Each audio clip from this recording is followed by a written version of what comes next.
emergency preparations, we continue to monitor the National Hurricane Center's forecast and tracking Tropical Storm Francine. Again, after carefully monitoring the weather, we made the decision to activate our Emergency Operations Center last night at 8 p.m. I want to underscore the fact that the weather is continually changing and the forecasts continue to be updated, and we will continue to track the storm and the National Hurricane Center's update, and we will also use our third-party experts in that forecast update.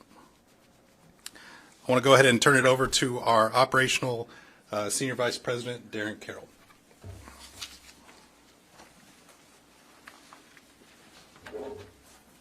All right, thank you, Jonathan. I want to start our operations update by repeating something that you heard from Keith, and that is that we heard the calls to action loud and clear in the aftermath of Beryl.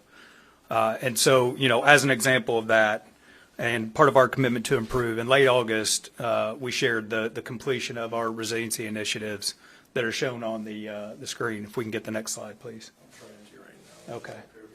So I'd ask Matt in the back if he can advance our slides ahead a few for Darren. Great, thank you. Taking together the progress on the noted actions on the slide show our commitment to a more resilient grid for our customers to help reduce the number of and impact of outages from major storms going forward. Ultimately, our goal is to become the most resilient grid in the country, and we will do that. I want to make clear today that we are urgently planning and preparing to respond to the evolving tropical weather situation in the Gulf, also known as Tropical Storm Francine. Specifically, we're deploying more than 1,300 vegetation workers. 600 of those are local, 700 are mutual aid. The 700 mutual aid that have been called to augment our existing workforce are arriving today, and all of them will be on property by this evening.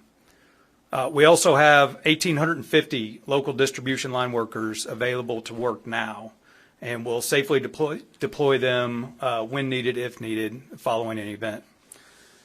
A bit of breaking news from today is that we've also made a request and received confirmation for 1,625 additional support, 1,500 of which are mutual aid and 125 that are damage assessors.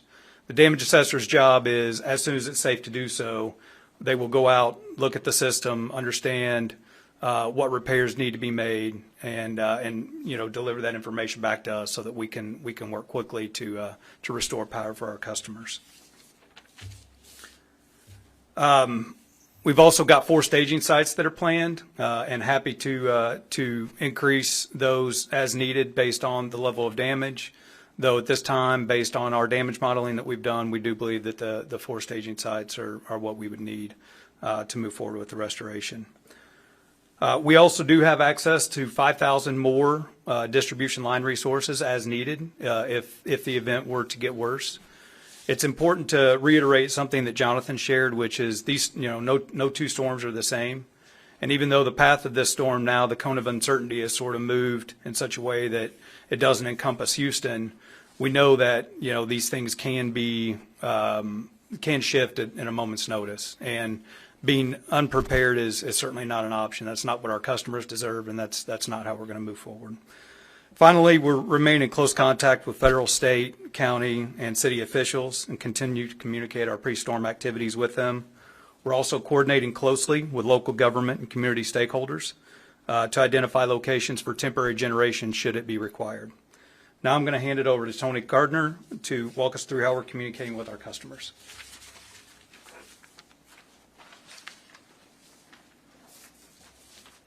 Good afternoon, everybody. Thank you for your time today. Post-Hurricane Beryl, one thing that we promised was that we do a better job of communicating with all of our customers. As we work urgently to prepare, we want our customers to have plans to address Tropical Storm Francine as well.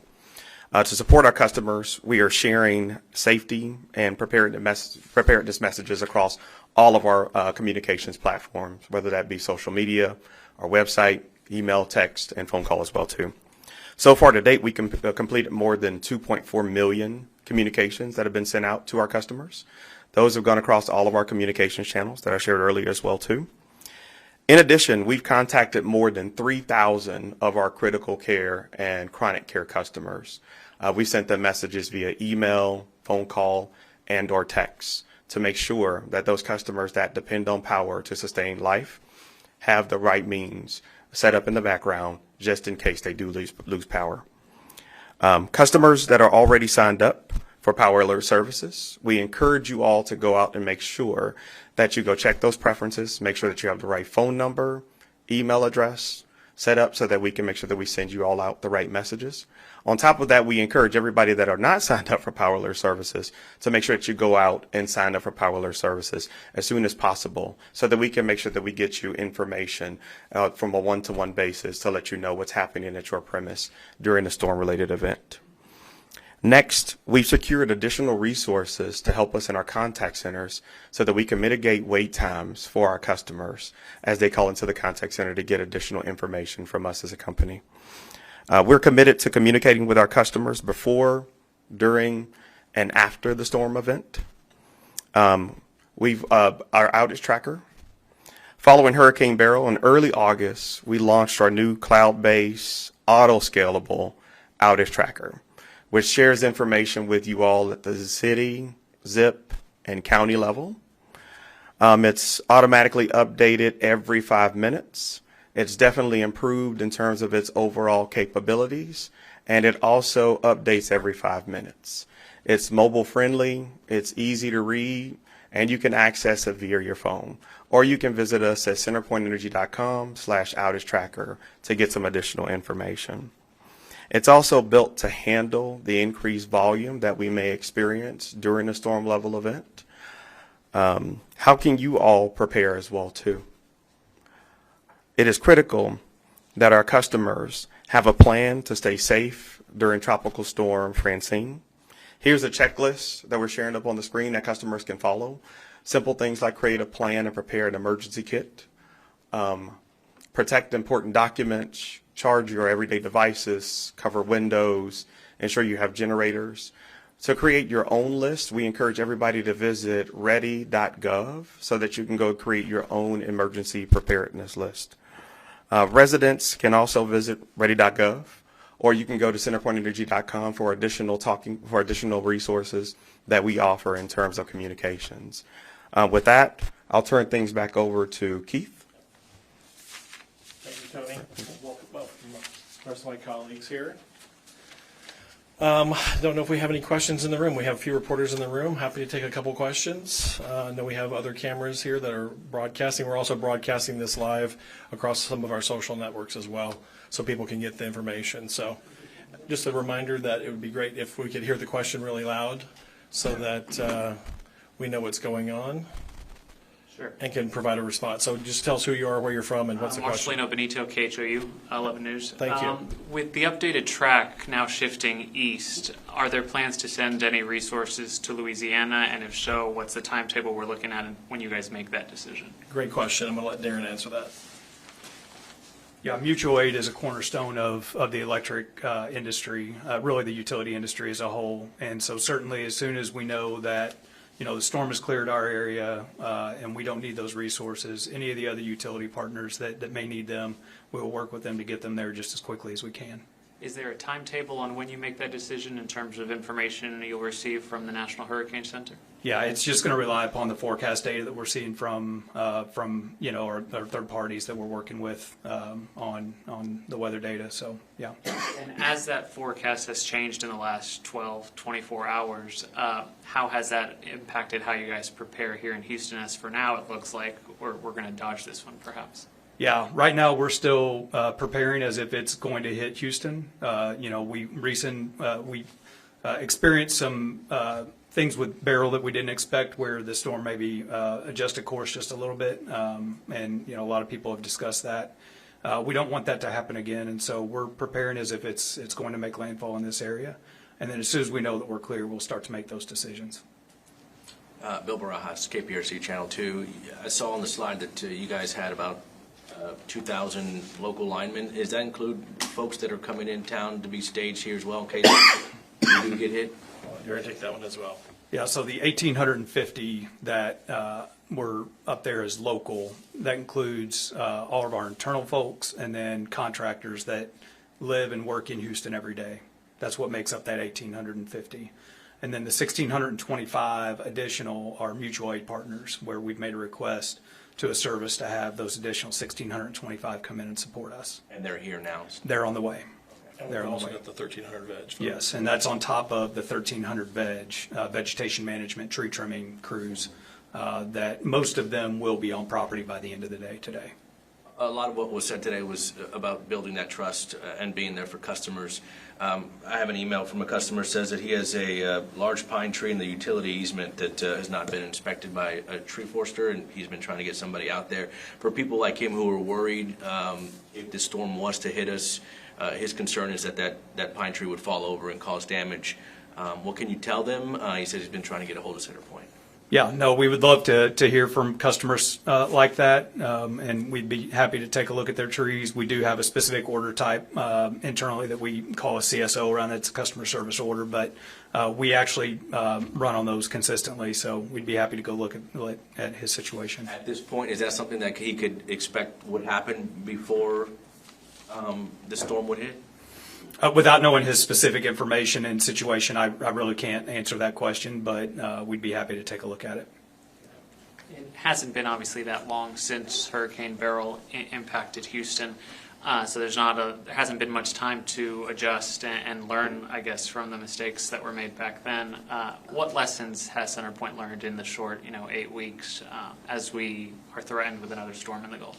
Sure, I would make just a couple of points, and Darren has a lot of this content. But coming out of Beryl, we really said, okay, we need to really focus on all the things going on across the system. So the Greater Houston Resiliency Effort initiative that we've been putting forth over the last 8 weeks, and I mean, Darren can speak more to this, but has been really a significant amount of work to prepare the system to make sure that we are that strong, resilient coastal grid that we need to be. So Darren, you want to give him some more background on that? Yeah, I can offer a couple of things, then I'll invite Tony up as well. I think he's got some things he'd like to share there as well. One of the things that we've instituted at the beginning of this storm that we didn't have at the beginning of the last one is a damage model that takes in a number of variables like soil conditions, vegetation health, wind speeds, other things to help us understand what the impact of the storm might be. And so we've been consistently running that damage model. It's allowing us to make decisions earlier about the number of resources we might need, the staging sites location. So I talked to you about the 4 staging sites. We already know where we would, set those up based on the path of the storm currently. So that is just an example of the types of things that we're doing so that we can be even more responsive to these events. And that's obviously on top of the resiliency investments that we've already made and will continue to make. And maybe just outline those again for everybody. 2,000 miles of vegetation management. Yeah, that's right. 2,000 miles of vegetation management, which, there's several ways to measure that, but just to give some context, 2.5 times the width of Texas in 30 days that we trimmed, right? So a lot of tree trimming. 300 trip savers, which are automated devices that will handle transient faults on the system. So think of a tree branch smacking the limb, because of the wind. Typically, that would cause a fault and cause an outage. With these trip savers, it will re-energize that line, and it'll try it a couple of times before it locks out. So we've added more than 300 of those to the system. And of course, more than 1,000 composite poles that, meet a wind standard of 132 miles per hour. So just examples. There's a lot more behind that, but we are taking this very seriously. Tony? So yeah, another lesson learned for us was we need to make sure that we improve communications, right? Before, during, and after the storm, and also provide customers with information that they can use. We committed to making sure that customers have a global estimated time of restoration, 24 hours after a storm has left their service territory, 48 hours afterwards. They will have more of a regional level estimated time for restoration. At 72 hours post the storm leaving our service territory, they'll have more local and area related estimated times of restoration to give customers information that they can actually use to make decisions about what they want to do with their families, what they want to do about lodging, those types of things. And then one of the biggest things that I talked about earlier was our outage tracker. We know that not having an outage tracker was a very important means of communication for our customers, and we failed them by not having one during Hurricane Beryl. But we have one now, right? It's cloud-based, meaning that it can scale up. We tested the thing to emulate the same amount of traffic that you would have seen during a Hurricane Beryl event, And we have seen no erosion of the performance of the tool since then, and we'll continue to make sure that we test it in all of our back-end systems to make sure that it's readily available for our customers. And we're also encouraging customers to make sure that they sign up for Power Alert services, but making sure that we deliver those messages in a timely manner for our customers too, as we have information available for them. Are those communications taking place between city and county officials as well as you guys have prepped? Absolutely. So we have been working closely with city, county, local officials, or OEMs as well too. Storm might miss us. We're still going to get some rain, especially on the coast. Is there anything being done on the coast specifically just to be proactive? Are there going to be rolling blackouts or anything like that? So I'm going to let Darren discuss that, but as I mentioned, so we do have a 12-county area that we cover. So Galveston is in our service territory, so I'm going to let Darren really outline what we're doing there. Yeah, nothing really on the radar in terms of rolling blackouts. There are preparations, if it's not going to be a direct hit, we still pay attention to storm surge and what that could do to some of our areas. Of course, that's an area that would be more prone to flooding. In certain cases, we may need to evacuate our employees, just like the local residents may need to evacuate, right? So we're watching those sorts of things, but we have made, significant investments down in that area over the years to, mitigate flood station or substation flooding, have more strong, composite poles, things like that in that area. So I think we're prepared. Yeah. And can you just talk to us about, and I know this has been touched on, but just the importance of getting it right if it does happen to hit our area? Certainly, we see this as something critical that we do for our customers, right? I mean, the service that we provide, both gas and electric, is life-sustaining in many ways and is core to survival for folks, and we take that incredibly seriously. Our performance during Beryl may not have reflected that completely. In fact, we know it didn't. And so we're ready to show everybody that we have improved and we certainly understand the service that we provide. Is there anything that you guys have wanted to implement that haven't been able to just because of time-wise? You guys may still be working on? Yeah, Maybe phase 2 that we're. Yeah, I mean, we just announced phase 2. There's, years worth of opportunity associated with, replacing a grid that's been around for 100 years, right? And these assets aren't the same ones that were here 100 years ago, but you can imagine the advances in technology, things move pretty quickly. And so there are new things coming to market all the time that will help us. So there's always something more that we want to do. We are building a plan now that we'll release by the end of January 31st, which will be our new version of the resiliency plan. We'll focus on these by the implement them over year 2026 through 2028. So yeah, there are certainly things that we want to continue to do, but we also believe we're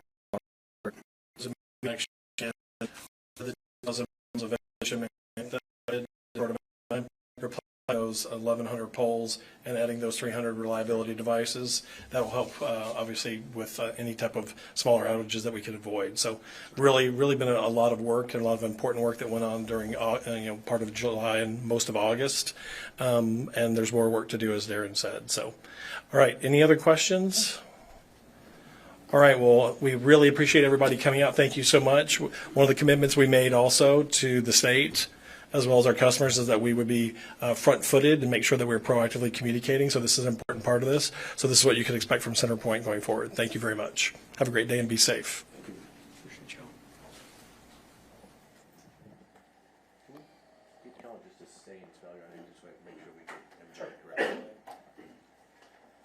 All right, so I'm Keith Stevens, Keithstevens. I'm the Senior Vice President and Chief Communications Officer.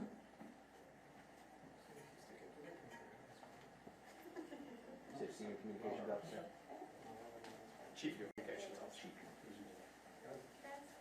Let me know when you're ready. Go ahead. All right. Darren Carroll, DarrenCarroll.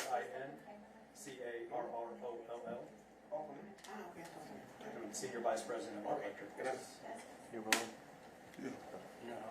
But your boy somebody cut the audio, but it's good. Yeah, they cut the audio. When you're ready, let me know. They can go for it though. Go ahead. Tony Gardner, Senior Vice President and Chief Customer Officer, TONY. Gardner, Your title again? Senior Vice President and Chief Customer Officer.